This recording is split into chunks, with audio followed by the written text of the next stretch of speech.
Hello everybody, good evening and welcome to the United Stand. This is your latest Manchester United news. Hope you're all doing well this Friday evening. Bit of a Q&A on a Friday evening. You know, it's a bit of a chill show, but we still have some big news updates to discuss and get on with in relation to Cristiano Ronaldo. There was a bit of an injury scare this afternoon in relation to Ronaldo, but we think he's okay because he's part of the squad. But then there's another story coming out from The Athletic about doubts about Ronaldo staying beyond the summer and a big wage cut potentially coming his way. So we'll talk about this Ronaldo doubt story in a moment. Also, Fabrizio Romano with an update on ZAKARIA as United move further away from a deal for ZAKARIA, but Rangnick holds out hope for Hadara, but United insist he's got to sell to buy. There's also a story coming out about United players moaning again about the extra work they're having to put in their own time to get better. Anyway, so lots and lots to talk about, plus your questions on this Friday evening. We'll be talking about all those things and more. But as you know, Friday night, Manscaped. We're sponsored by Manscaped for the show tonight. Trim the grass to make the yard look bigger on a Friday night. Manscaped is the leader in men's below-the-waist grooming. They are now help keep more than 4 million men worldwide looking the part and on point in the areas that matter. So if you have a jungle in your pants, then have a good listen to why you should get yourself the new Lawnmower 4.0. A new multifunctional on and off switch for people who like to travel. It's got a travel lock as well. The ability to turn the LED light saver on and off so that you can get a more precise shave if you want. The new trimmer also allows customizable lengths if you want to trim short or, you know, maybe go midway. And also it's got a sleeked two-toned matte and gloss finish, even featuring a hot foil Manscaped logo, which is very fancy. And of course its wireless charging system uses electromagnetic induction, which can help battery life last longer. Alongside the new Lawnmower 4.0, Manscaped have also launched their brand new performance package. Inside you'll find things such as the Weed Whacker, the Crop Preserver, the Crop Reviver, very comfy boxy shorts, and a travel bag, all of which I've got upstairs. The Weed Whacker is for your nose. Very good when you get to that point where you can see things growing out your nose. And because Manscaped care about everyone that watches United Stand, they're giving you a huge 20% off plus free shipping worldwide when you click the link in the channel description. So what are you waiting for? Head over to Manscaped or click the link in the description to get your Manscaped razor today. Very good quality products. I use them myself.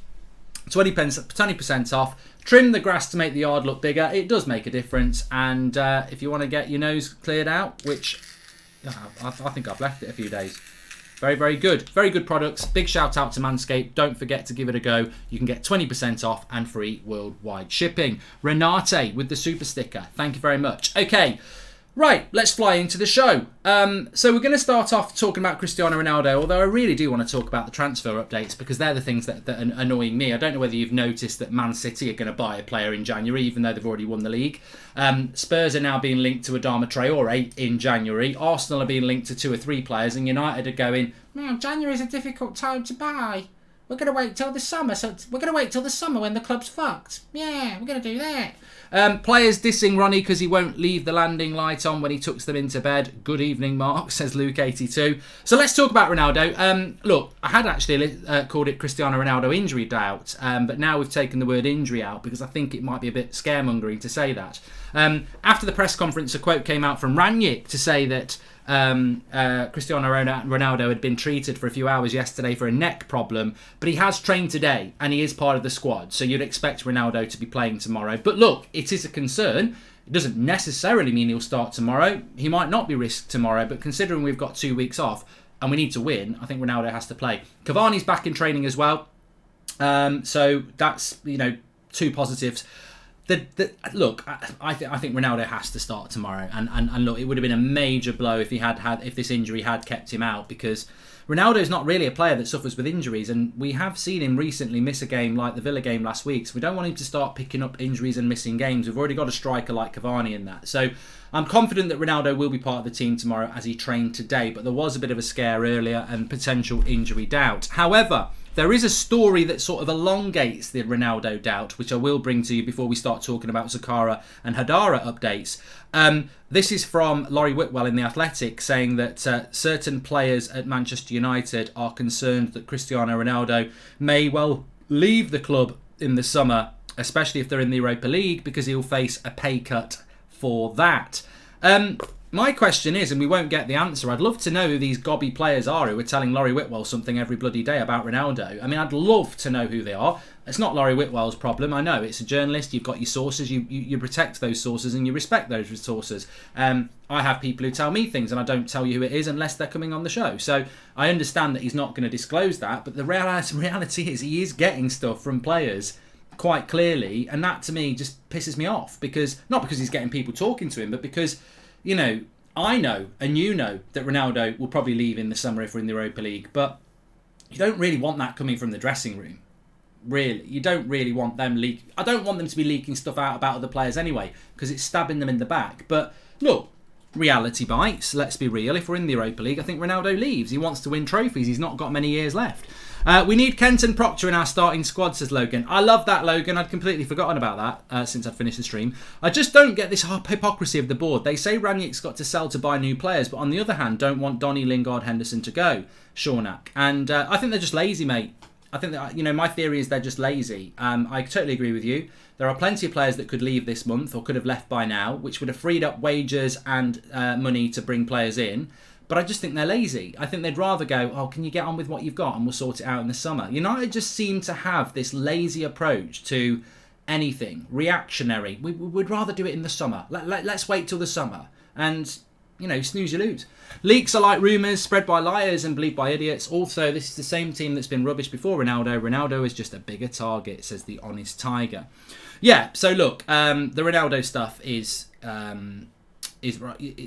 interesting, but, at the end of the day, I think that Ronaldo leaving is irrelevant because it's dictated to by what we do between now and May.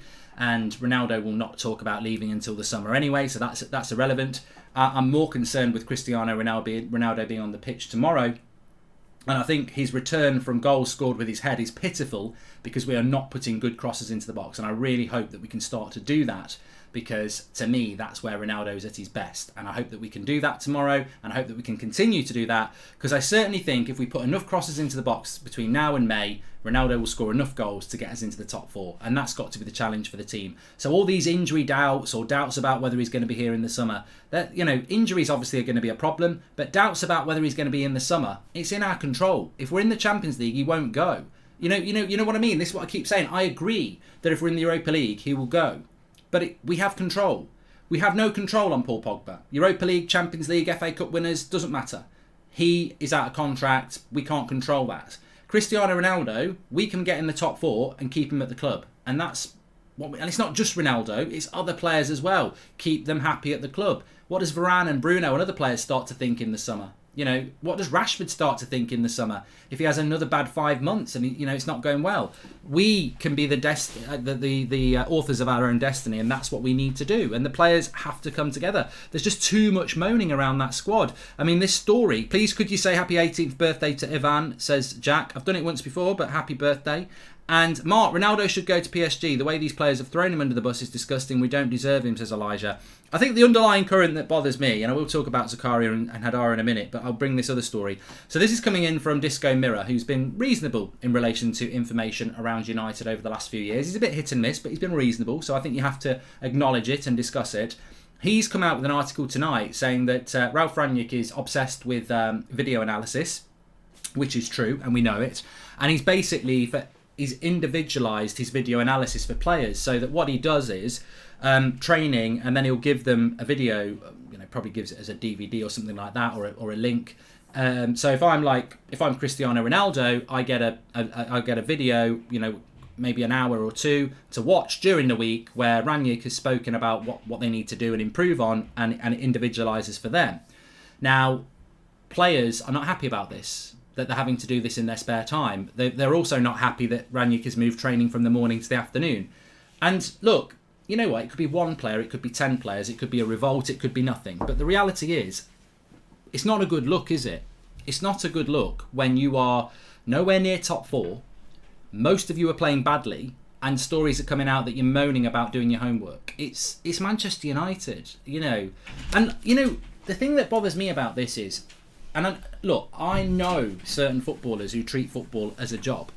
They love the trappings of the money and the social media, and they love playing for Manchester United, but it's a job. And when they finish their job, they go home, they put the shopping channel on, they play a bit of bloody Fortnite or something, and they don't think about football till training tomorrow. There are other players who absolutely cannot get enough of football, and those players you're absolutely fine with those. If I was a professional footballer and my manager gave a video for me to go and watch in my own time, I'd be excited. I'd be really excited to learn and have some, basically, you know what, individualized video of how you need to improve. How encouraging and motivating is that? So you take that home, you put it on your TV, and you've got your manager talking to you. Like, I imagine someone like Scott McTominay would be really good at receiving this, because we know he's very enthusiastic. Whether he's a good player or not, or whether he's good enough, I don't think you can ever doubt his enthusiasm. And I think that's why so many players like Mourinho and Ollie and Ranić like him, because I think his attitude's very good. Whether he's a good enough player or not, that's by the by. I can imagine Scott McTominay getting home, going, Scooby-Doo, putting it in and going, wee, let's listen to what Ralph, and Ralph goes, Scotty, I'm not going to do a German accent, Scotty, this is where you're hiding. You need to come out of this position. I like the way you drive forward here and shoot from the edge of the box. You need to get the ball in this position and be taking less touches, get rid of the bunny hop and pass forward. And, I think this is how you will get to be a better player, Scotty. And I think that, I can imagine a McTominay absolutely loving that. I would query who the players are that don't want that. You don't get that at many clubs. You go training, you're one of many, you're spoken to like one of many. But at United, you've got a manager now who's so interested in and obsessed with making you better. He's individualising videos for you to take home to get better. And yet, there are people moaning about that because they don't want to do it in their own time. And these people put a Man United shirt on. Now, this story could be total nonsense, I accept that, but it's not a good look that it's coming out. And I just don't know what United need to do to stop these stories coming out, because they're embarrassing, they're undermining, and it just adds coal to the fire of fans who are fed up of these players. And, I don't understand it. I don't understand why you'd moan about training being in the afternoon instead of the morning. Like, you are very well paid at the best club in the world, living the dream. And you're moaning that you've got to train in the afternoon instead of the morning. I'd train all bloody day, and so would most of you. It's the attitude. The attitude is the problem. So if players are moaning about having homework to do because Ranić is individualising videos for them to improve, it's shocking. Best thing from Ranić is Bruno at 8, not 10. Yeah, I love that, Thomas. I really do like Bruno as a number 8. Sorry, he's more involved. It's great. Matt says, Fred's video, now just need to learn how to pass, how to control the ball, how to hold the ball, how to pick up runners, how to defend, how to move the ball quicker, and you might do better. Yeah, I think some videos will be longer than others. I mean, Bruno probably gets about 10 minutes, and then, certain other players are probably getting 10 hours. That's probably why they're moaning. But look, the people who need to improve the most will have the most feedback, and they've got more to learn. But that's the way it should be. That is the way it should be. Let's talk about the latest transfer news, because there are a couple of updates. I'm going to talk off with ZAKARIA, and then we're going to talk about Hadara, and then we're going to get into your questions, because it is a Friday night. So Fabrizio Romano has come out about ZAKARIA and said that Manchester United's interest is starting to wane. Other clubs are ahead of them as United start to back off. It was Fabrizio Romano on this channel at the start of January that said keep your eye on ZAKARIA, and it really started everybody getting excited. We've had German outlets saying that United are definitely in talks, but it appears that now we're starting to step off. Now, there's two trains of thought as to why that would be. One is that we've got to sell to buy, which means we might go back in, but there is another story that Manchester United's board do not think he is suitable enough. Either strand I find absolutely ridiculous. I mean, look, if you know anything about ZAKARIA, we've spoken about him in the past. He has the most accurate passing percentage from deep lying passing forward in the Bundesliga. His stats stack up perfectly in relation to Kimmich. He is, performing very, very well, and there is no reason why Manchester United's board should be saying, no, you're not having him, especially when a man of the quality of Ranić is saying yes. And it's a worrying thing. Look, I don't know whether that's true, but if it is true, it's a worrying trend, isn't it? That Ralph Ranić has said ZAKARIA is the player I want, and the board have said no. And this is my biggest fear. It's that when it comes to Ralph Ranić, if he is to be the consultant over the next 3 years, but as the interim manager they're not listening to him, What's the point in him being a consultant? So I really hope that this story isn't true, because if United are backing off Zakaria because they don't think he's good enough when Rangnick thinks he is, there's absolutely no point in being a consultant. The whole point of Rangnick being the consultant, as far as I was concerned, was that he's so experienced that inexperienced people like Fletcher and Murtaugh would learn from him. You cannot have people like Murtaugh and Fletcher telling Rangnick no when he recommends a player for the holding midfield position. Now, look, Murtaugh's not been in that role long, but he has been at the club involved in transfers for a long time. He's been in role as director of football for a year, but he's been involved in transfer recruitment for a lot longer. So if you think about the players that we've recruited with Murtaugh, you're talking about Jadon Sancho, you're talking about Harry Maguire, you're talking about Aaron Wan-Bissaka, you're talking about Dan James, you're talking about Donny van der Beek. Now you're telling me that somebody like Murtaugh can say to Rangnick, no, we don't think Zakaria is suitable for £6 million, when this is the guy who's sat with these board members and said, yes, let's spend £40 million on Donny van der Beek and never use him. Let's spend £74 million on Jadon Sancho and bench him. Let's spend £80 million on Harry Maguire and £50 million on Aaron Wan-Bissaka. It wouldn't fill me with any confidence if our board is saying no to Ralph Rangnick for a player that's basically going to cost £5 million. So that to me doesn't make any sense, but it could well be true. It makes no sense, and it would be scary, because if Rangnick's being told no by these people, what's their point in having him here as a consultant? Van Gaal also made videos. It was the same reactions as Tabraz. And make some of the members in that dressing room have lackadaisical attitude. We need to get rid of them ASAP. Things will get worse before they get better, says Karen. So it could be that, you know, the board are saying, no, you can't have Zakaria. But it does appear that United are backing out of the deal. I don't understand why. It's absolutely perfect for us in January, and there's no risk attached because he's so cheap. Mark, it's my birthday. Can you call Jasmine a prat? Says Samuel. Okay, there you go. We've just done that. Of course, the second option, and this fits in with the Hadara story, and this is coming from Sport Bild in Germany. Amadou Hadara is the player that Ralph Rangnick is desperate to bring into the club, but Manchester United have basically said he's got to sell to buy. Now, I would hope that that's the same for Zakaria, that United have got to sell to buy. I don't like that. I think it's unfair, but we do have a very inflated squad. So if we're saying sell to buy, at least that is better than no, you can't have. Because no, you can't have is undermining the manager and not, you know, pretending that you've got better knowledge than him. If they're saying you've got to sell to buy, they're basically saying, look, Ralph, you can have players, but you've got to sell players to get them. And Ralph could say, well, it's not very fair. I'm trying to do a job here. I didn't buy these players. But at least that would mean if he can sell some players or remove some players, he can bring players in. And he certainly can do that. So look, I would hope that the story is the latter. And whether it's Sakara, Hadara, Kamara, Ruben Neves, whatever. And I must admit, I think Kamara, Hadara and Zakaria are January players, whereas Ruben Neves is more of a summer player. I really hope that it is the case that if we remove a couple of players, he's allowed to bring players in. Because at this point, and this is not about wanting it to happen, this is about practically needs to happen. Over the next, the transfer window closes on Monday. So over the next 10 days, we realistically can remove Dean Henderson, Juan Mata, Anthony Martial, Donny van der Beek, Jesse Lingard. So there's and Eric Bailly. There's six players United could remove in the next 10 days. Now we're not going to remove all of them. No, we're not going to remove all of them, but we could remove 2 of them out of 6. It's only 30%. And every one of those players, Eric Bailly, Anthony Martial, Donny van der Beek, Dean Henderson, Jesse Lingard, Juan Mata, all 6 of those players want to go.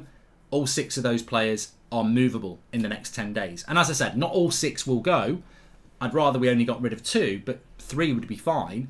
And if you do remove 2 or 3, you can easily bring a player in. And I think that's the challenge United have got. And I've always said I expect 2 players to go and 1 player to come in. So look, it still can be done, but it really comes down to whether Manchester United want to do it. And as I said, they seem to be quite lazy and focused on the summer, which, you know, I've said this so many times. Why would you wait until the summer and give yourself loads to do when you could start doing the work now?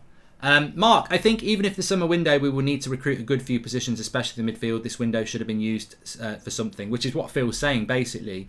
You know, if you can start getting things done in the January window that need to be done, you lessen the amount of work you need to do in the summer.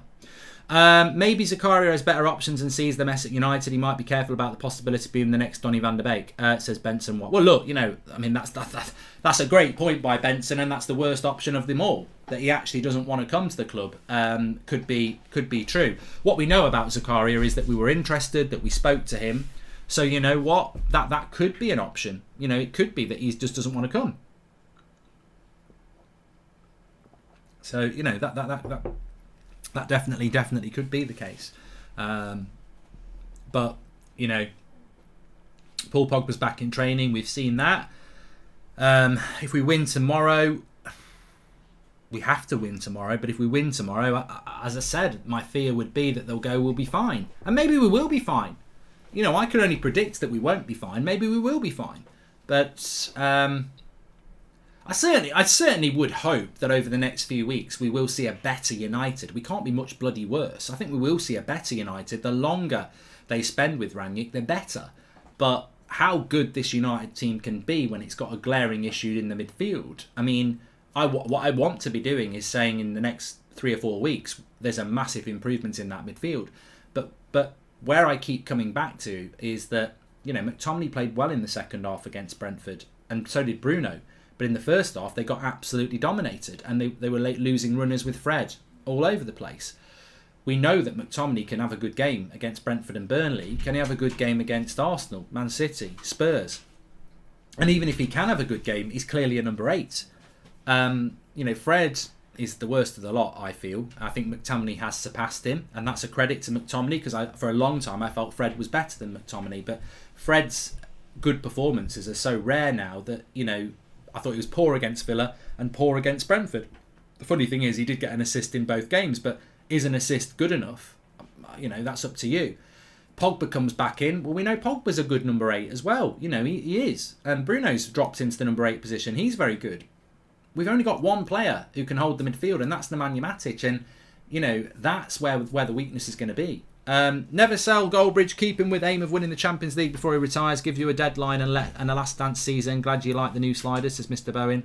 I'm loving that career mode at the moment. If you're not watching it on Goldbridge TV on Twitch, you're missing out. I'm really, really loving it at the moment. And Kent is another legend. That's all I can say. McTominay hasn't surpassed anyone. Burnley level player, says Zero Blade. Well, look, I'm not in the mood. It's Friday night. I'm not in the mood to stop slating players. I think tomorrow is a big game for McTominay, because when he played well against Burnley, he was crap in the next game. So that consistency is what we want to see. But I wonder whether Matic will play tomorrow. I do wonder whether Matic will play tomorrow, because I think ideally he should. What I'd like to see tomorrow is, we know Souček and Declan Rice are very physical. I would like to see Matic and McTominay with Bruno tomorrow, because I think Fred is past his best at the moment and deserves to be taken out. And I think, the way Scott drove from the midfield in the second half was like a number 8. So I'd love to see him playing as a number 8 with Matic holding the midfield. But we'll have to wait and see. Mark, it's the last week of transfers and we've yet to move anyone in. I'm going out on a limb and saying no one will be going or coming in, says Portuguese Power. I mean, look, that's an interesting assumption, but Spurs haven't bought anyone yet. Arsenal haven't bought anybody yet, and I think they will. And the January transfer window, whether you want to get your hopes up or not, the January transfer window is always about the last week. Whoever the new manager turns out to be, our board are actually prepared for the huge clear out, and will they have time for new signings? No, Oliver. I think we've, even if you just want to talk about United stand summers, it's more like Ann summers. We just get screwed every summer, don't we, United? And I think that we are in a position where we've already learned that United can't do more than 4 or 5 deals in a summer, and that includes outs as well. So I would say for the summer, the maximum deals you're going to see is 5 or 6, and that will include sales. So, if you want a midfielder and you want a striker, and then you want to sell 3 players, that's your business done. Souček and Rice would walk into our first team, says Mark Wright. Oh, 100%.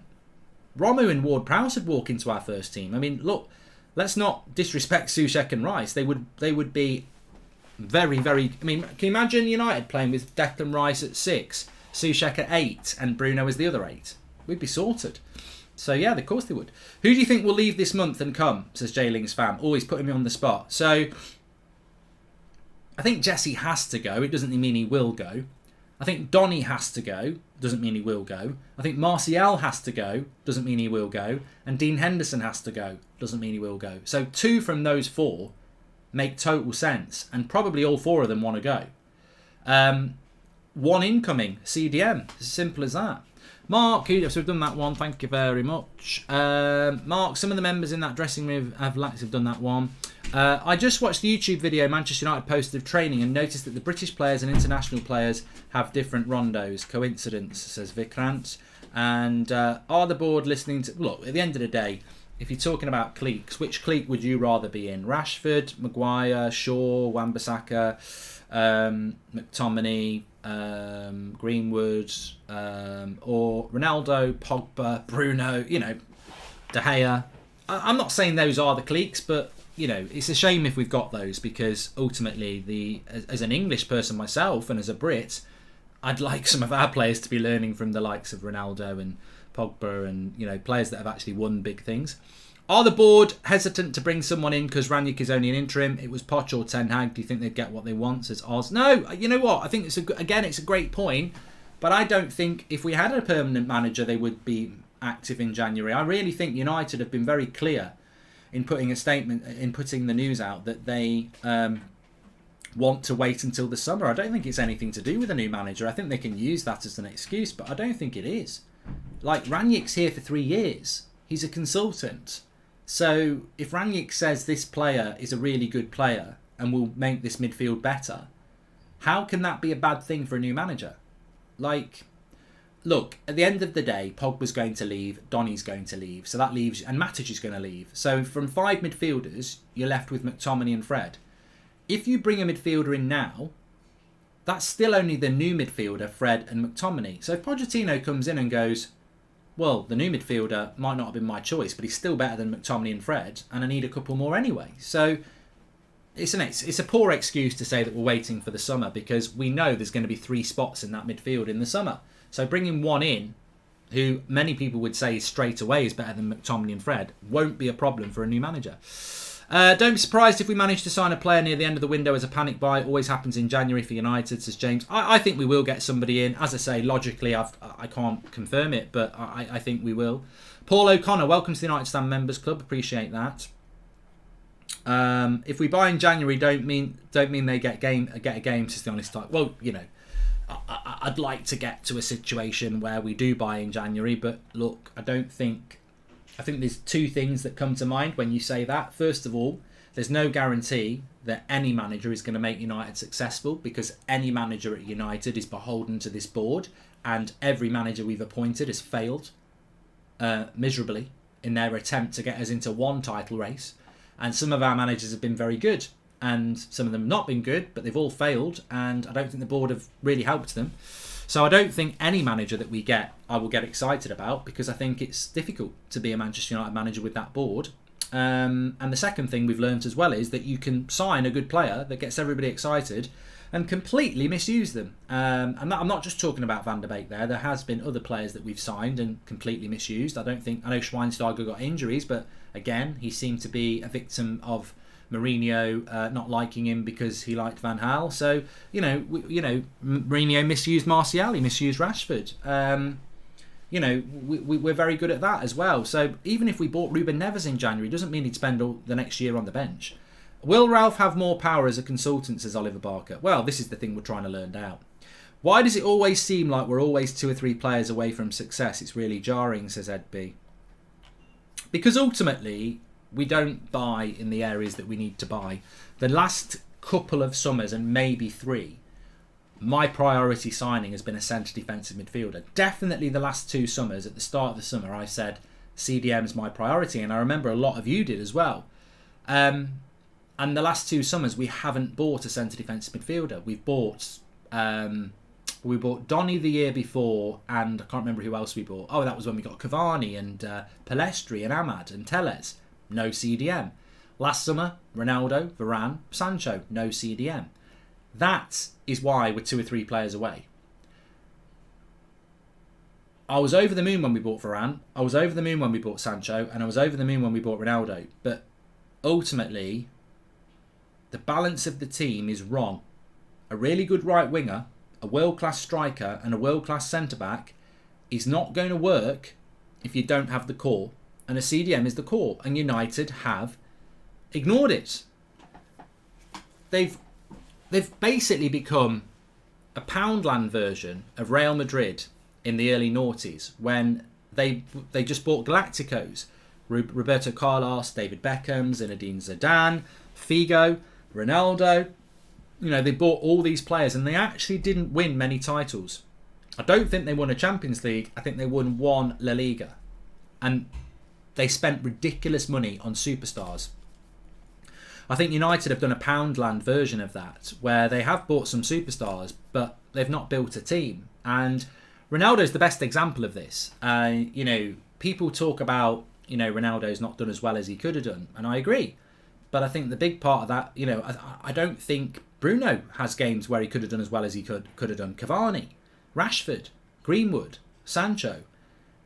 And I think so much of that, our fullbacks don't put crosses in because we don't spend a lot of time in the final third of the opposition. And the reason we don't do that is because if you watch Man City or you watch Liverpool, or even if you watch Arsenal in some games, they spend a lot of time in the final third because they're comfortable in possession in the final third. They'll go across from side to side, they'll pass and probe and they'll whip a cross in. United, most of our attacks, even the goals against Brentford, they're very counter-attacking. Greenwood, goal, counter-attack. Rashford goal, counter-attack. You know, actually Fred's goal was a little bit about possession in the final third, but it's a rarity.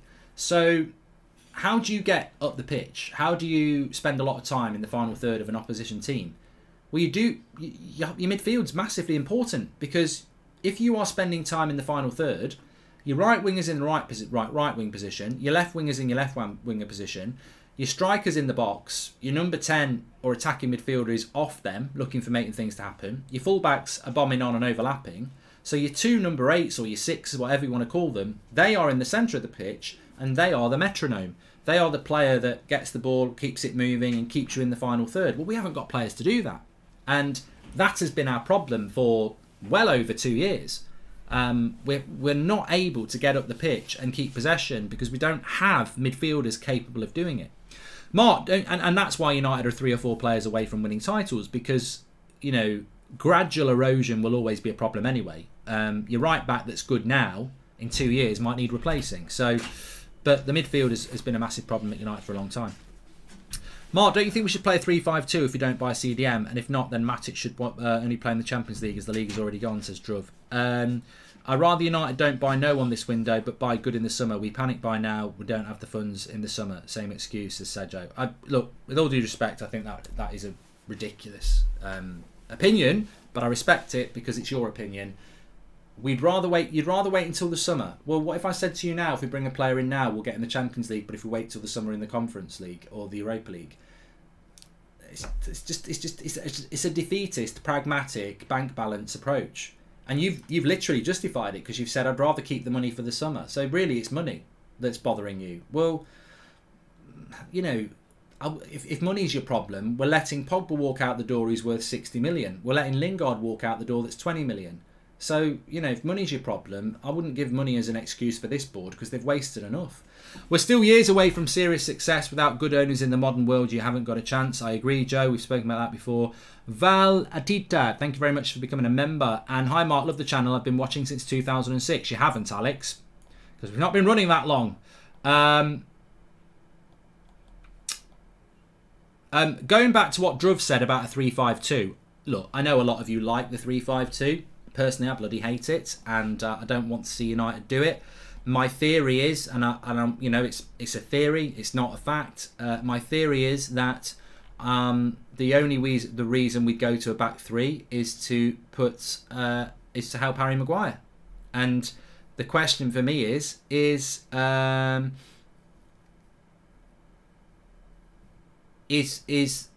Maguire a good enough player for us to change the system for? Because to me, he is the only player in that team that benefits from a 3-5-2 in the sense that I don't think he can play a back four. So I think United should be playing a 4-3-3. This is why we bought Rafael Varane. I don't know why you buy Rafael Varane and then play 3 centre backs. I know there are clubs that do it, but You know, I look at Liverpool, they play a back four. I look at City, they play a back four, which allows them to have an extra attacker. The reason Liverpool, I'll use as an example, play a back four is because their four centre-backs, Matip, Konate, Gomez and Van Dijk, are all mobile and are more than happy to be left at the back as a two while their full-backs bomb forward. It's brave, it's pressing, it's a high line, and it works. And that's what I want to see United do.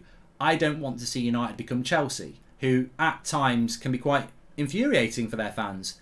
You know, at times they struggle to score goals. They don't concede many goals, but they're not always easy on the eye, Chelsea, and their fans will admit that. I don't want to see a back three, because a back three to me is why England play a back three. It's because Harry Maguire in a back two is vulnerable, and that's why I think it might happen. I don't like it, but it doesn't mean it won't happen. If we buy a CDM and Pogba comes back, do you really think Rangnick will drop McTominay to the bench? No, Carl, I don't. I think that McTominay... I can't tell you the future for McTominay, but I don't think he's going to be out of the team. I like Tariq Lamptey, but I don't think he's a player for us.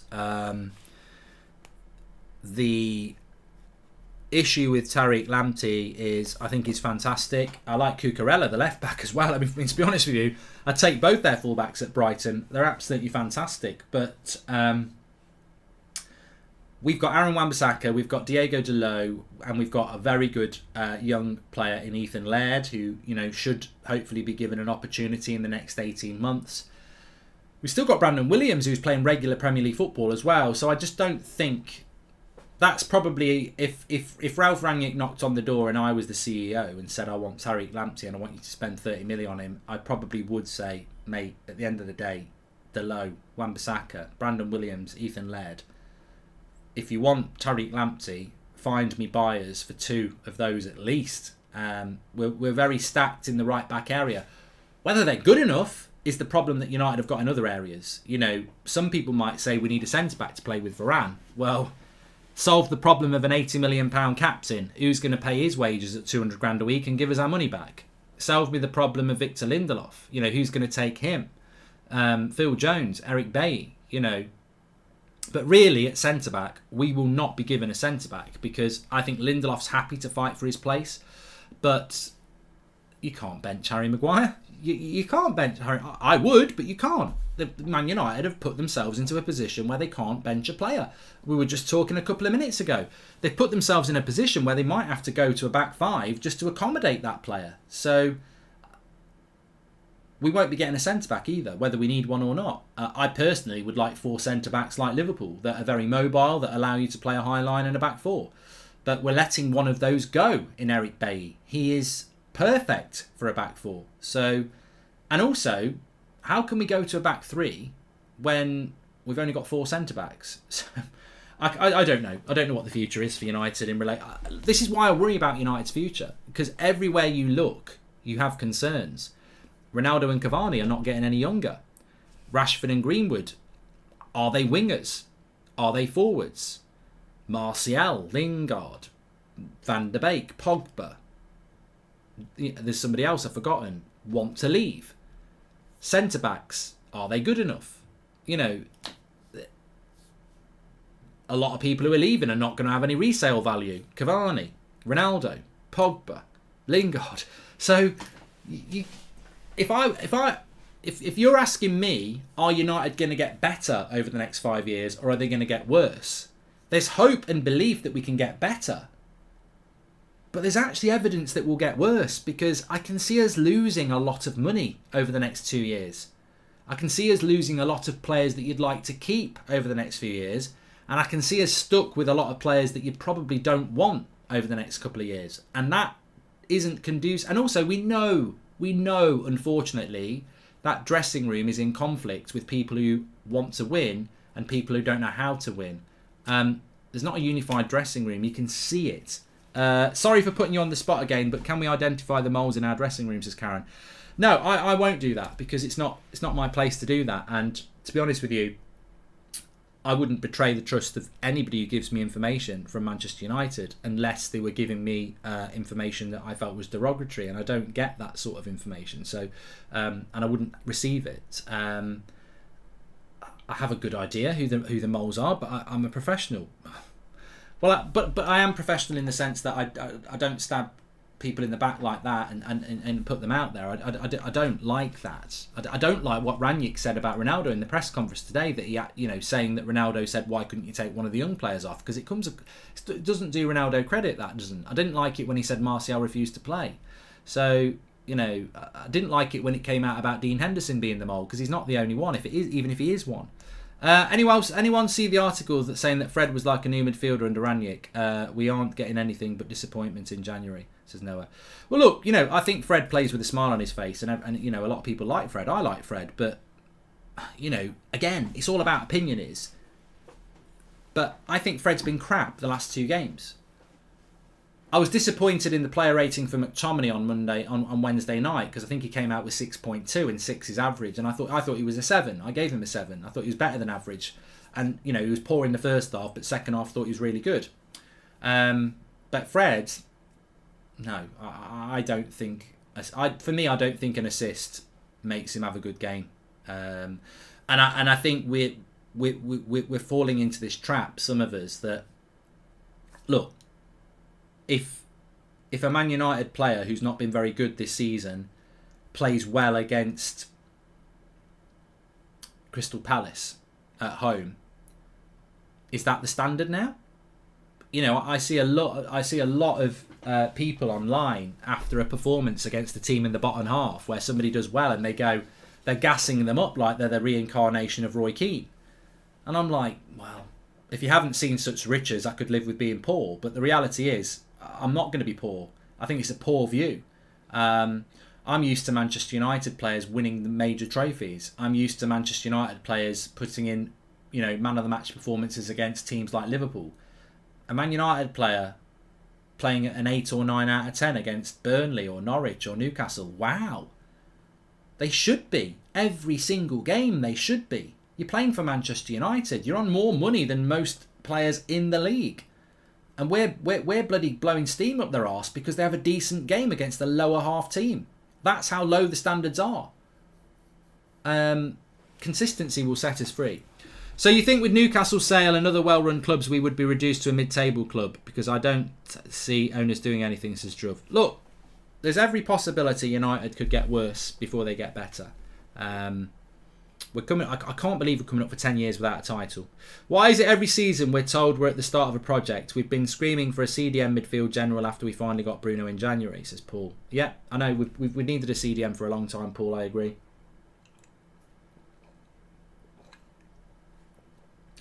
Please smash a like on the video as well, says Renate. Let's see if we can get 2,000 likes. Remember the game tomorrow is a 3 o'clock kickoff, by the way, so we'll be live just before 2 o'clock for the team news. Just a reminder of that. It's 3 p.m. kickoff. I'm very excited about it. I'm looking forward to the game tomorrow. I'm confident, and the reason I'm confident is because I watch a lot of West Ham against the big teams, and I've very rarely seen. I think this season, West Ham at home to Liverpool, they had a go, but normally they sit in, and then when they sit in, they invite pressure. So I'm expecting West Ham to do that. And as I've said, Declan Rice doesn't normally have a good game against United. So I'm hoping that we get the 3 points tomorrow. Mark, where were the mental health articles for Bruno, a player with a young family in a foreign country? Do you see him winning the Champions League at different clubs, says Mustafa. I don't see Bruno winning the Champions League at another club because I want to see him winning it at Manchester United. But the chances of that happening at the moment are not as good as I would like them to be. The board and staff is totally a shambles. Signing should have been here 1st of January. What are John Murtagh and Darren Fletcher doing? Do they want Champions League or not? Says Tabraz. I think we can go round in circles. The club is the club that's been the club for the last 10 years. It's not run well. The board is not run well. It's poor from top to bottom, and it's jobs for the boys, and there's huge issues in how certain players are listened to at boardroom level. It's not good enough. There's not enough respect in that football club. There's not enough fear in that football club. There's not enough competency in that football club. The best thing for Manchester United is what everybody knows is, it's new owners. But there's absolutely no prospect of that happening at the moment, and all anybody wants is what's best for Manchester United. We just want to be competitive and have structure and look like we're heading in the right direction, and we're just so rudderless. Nobody. I mean, the club still are desperate to tell you that the last 3 years was good, that a lot of the work that the previous manager did was good, and yet it's bullshit, because it's provable bullshit. We can evidence that. Like, there was no respect. It was all mates pissing about. The signings, most of them are flops. Massive amount of money failure. Poor style of football. Cliques in the dressing room. Favourites FC. Moments FC. No style of play. No development of players. The last 3 years are no better than Mourinho's 3 years. Apart from Mourinho won some trophies. So the club need to stop patting themselves on the back and pretending that the last 3 years meant anything and actually did anything. I really do believe you could go back to the day that Mourinho got sacked back in December. Was it 2019? And redo that 3 years very easily in a better way. I don't feel that the club's moved forward in 3 years at all. It's harsh probably to say we've gone backwards, but at best I think we've stood still. But the club still want to pretend that we haven't. And I can't, the big thing for me, and I'm not going to repeat it, is development. We don't develop players. And until we start developing players, we're going to struggle. But then that goes back to what we were talking about, this article in the Mirror, saying that players are frustrated that they're having to use their own time to learn feedback from videos that Ranić is providing to them. But if who is, I'm not saying name the names, but what player is going to moan about getting more work to become a better player? Like, look at the league table.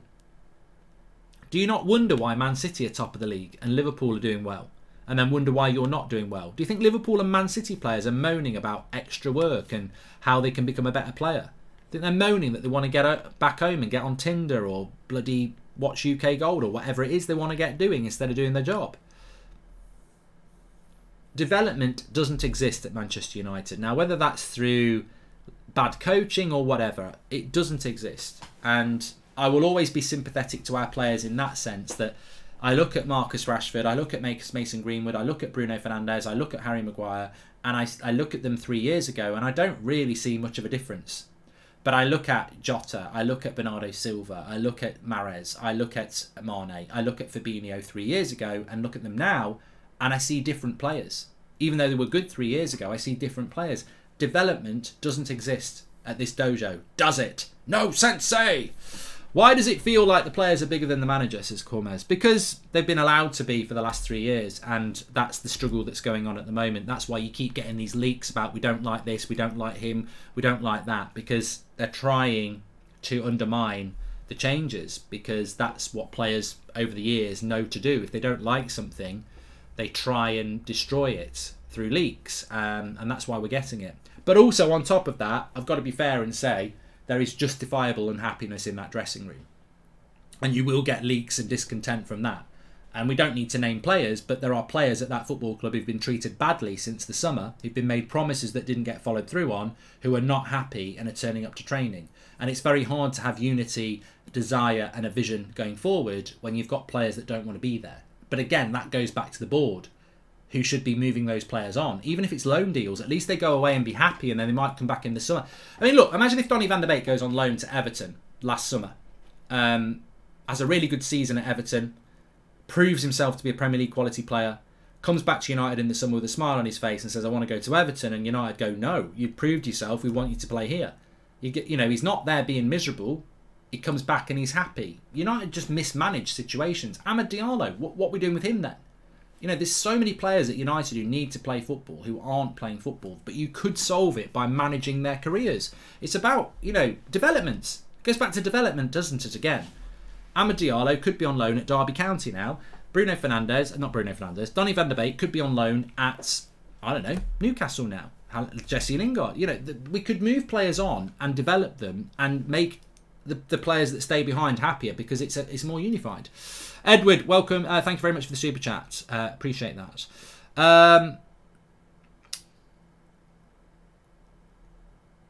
Mark, nothing will change unless we don't change owners, says Naveed. Ollie is now presenting a United channel on YouTube, is he? Raz, and I won't be watching that. Pessimistic Bridge, says Paul Gray. But no, it's not. I don't really care what you say.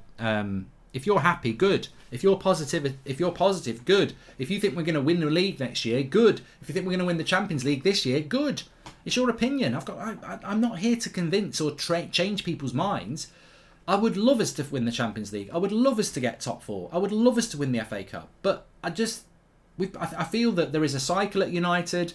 I feel that in football, evidence comes through. You will get a giant killing. You will get a shock result every now and again. You will get the PSG night that we got. But if we'd played that game 10 times, we would have lost it 8.